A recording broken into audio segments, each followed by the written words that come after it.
This is not good. Hidden treasure, a hidden corpse, and very visible phantoms await us in Kent.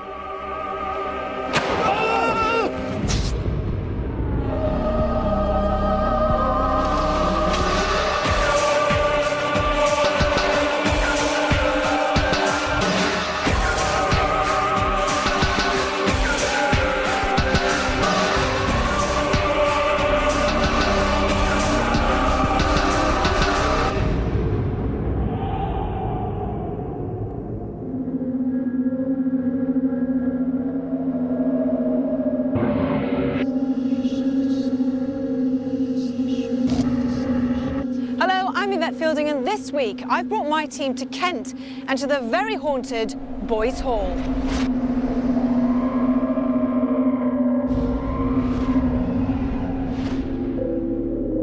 The hall was originally built in 1616 by the Dubois family, who landed in England from France at the time of the Norman Conquest. Over time, their name was anglicised through Boyce to Boys. The house is said to be a portal through which many spirits journey in order to revisit the living. Numerous sightings and sounds are reported of ghostly children, music playing, a large jovial spirit of a man making merry, a dog from the netherworld, tales of unrequited love, and much poltergeist activity. The current very grand Jacobean mansion was completed in 1632, incorporating materials from a Saxon manor house belonging to the convent of St. Augustine. The hall boasts priest holes, oak panelling, beamed ceilings, and many strange stories. With such a diverse history, no wonder Boys Hall is said to be haunted. So the big question is, who should spend the night alone and in the dark here? Well, our two volunteers this week just had to be myself and Carl, and this is what happened. I'm scared. I'm sure you can. Come on. Deadly quiet, isn't it? If I whistle, can you whistle back? What? I just saw this. Seemed like a black shape in the mirror. What? Something just touched my arm. It did. Something just like went. Should we get back in here? Yeah. What? Don't Something what? just touched my hair. Something just. No, I need to get out of here. No, Something chill. just touched my hair. Carl. What touched your hair? What touched your hair? I don't know, but can we just. What? It's that high pitched whine noise. That's really. Did you hear? It's like a. Come on. Let's go. You're scared, aren't you? I'll feel a lot better when everybody else is here tomorrow. Come on. Having only spent a brief time in the house, I already had serious misgivings about the coming investigation. In its day, this stable block would have been the centre of equestrian activity, but now its only inhabitants are memories and ghosts. A dark, imposing shadow, thought to be an old stable master, has been seen and heard wandering around this empty stable block many times. And people have also witnessed the smell of tobacco.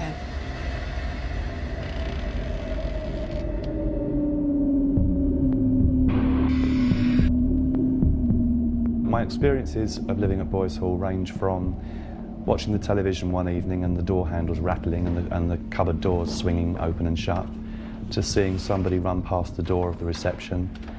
I also saw what I believe was the ghost of a dog on the stairwell at the top of the house. And generally lots of noises, music box playing in my bedroom, lots and lots of different things.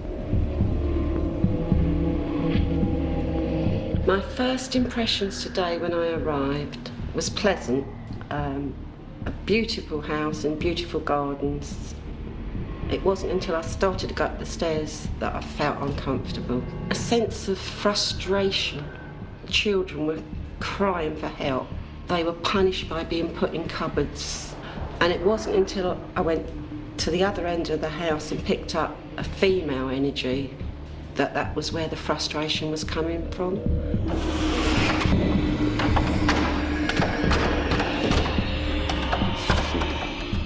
There is a tragic story that is said to be the basis of one particular haunting that echoes through the hall. After being seduced by an Irish dandy, Ellen Scott's fiancé, William Boyes, attacked and murdered the would-be suitor in a fit of jealousy. Being totally unaware of this tragic act, Ellen finally agreed to marry William. The newlyweds left Boyes Hall not to return for almost 9 years. It was upon Ellen's return that our story takes a gruesome twist. It is said that something or someone encouraged her to look under the floorboards in the lumber room. As the wooden boards were lifted, the skeleton of a lady dressed in the Irishman's clothing became visible. It was Tracy. It was clear that the two women were lovers. As the skull was lifted from the body, a bullet fell to the floor. Ellen quickly picked it up and ran to the window to see if there were any markings on it to link the murder to her husband. What happens next remains a mystery. All we know is that she fell from the window and died. Was she pushed? Did she fall? Or did she jump? We do not know, but they are both said to haunt the hall on a regular basis. So imagine being here in the dining room at night. And as has happened so many times, the doors start to rattle in their frames, the handles slowly rotate. The doors fly open to reveal the ghostly figures of our two phantoms, each trying to find the other.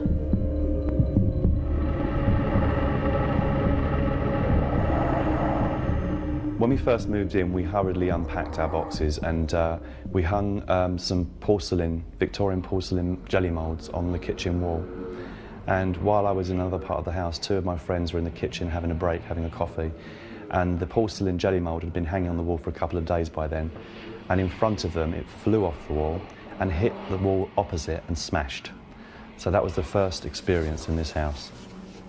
The most recent one was actually at 3:30 this morning, and that was a scratching on the inside of the panelling in my bedroom behind my head, and that's the second night it's happened at 3:30 on the dot. So I've been up since 3:30 because it just didn't stop, so I thought I may as well get up. This Jacobean Hall has been the scene of many gruesome events in its 360-year history, and many of the ghosts here don't seem to be very friendly. This area by the stairs is a favourite haunt of two particularly negative spirits. A strong poltergeist presence has been witnessed here that likes to move objects and dish up fear with trepidation in equal measures. And an entity that chillingly calls itself the House. Is this entity the very soul of Boyes Hall? We have 24 hours to find out.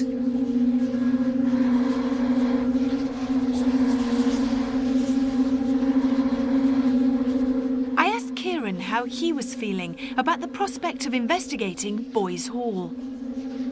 Now, for me, this is a really exciting location because it's somebody's home, and we don't really get the chance that often to do an investigation in someone's home, do we? So how do you feel about that? Well, I'm equally excited about this place because it is a veritable museum of phenomena. There's so many different things that have happened here. Auditory phenomena, physical stuff, temperature drops, animal sensing things, you've got photographic and artistic evidence of stuff, so it's just such an exciting place and it holds a lot of potential. As I mentioned earlier on, there's a tragic story connected to the house, and a lot of people have seen the ghost connected, or supposedly connected, with this story. Does that intrigue you? It does interest me for two reasons. Number one, the supposed apparition that's seen actually in the dining room behind us, kind of an orange figure, and it's said to be that main female character in the story. So that interests me, and hopefully somebody will actually see that or will pick it up on film. The other part of it is that it's such an intricate and tragic story. There's a lot of detail to it, and hopefully it's the sort of thing that David will pick up on, and I'll be quite impressed with that. The time had come for David Wells to begin his initial scrutiny of the location. One instant she wants to kill. I feel sucked. She's kissing it. So she's kissing the skeleton's face. Basically, I'm saying here that there's ghosts who are scared of the ghosts. It's almost like something's pulling me. She's saying to me, a bullet to the back of the head.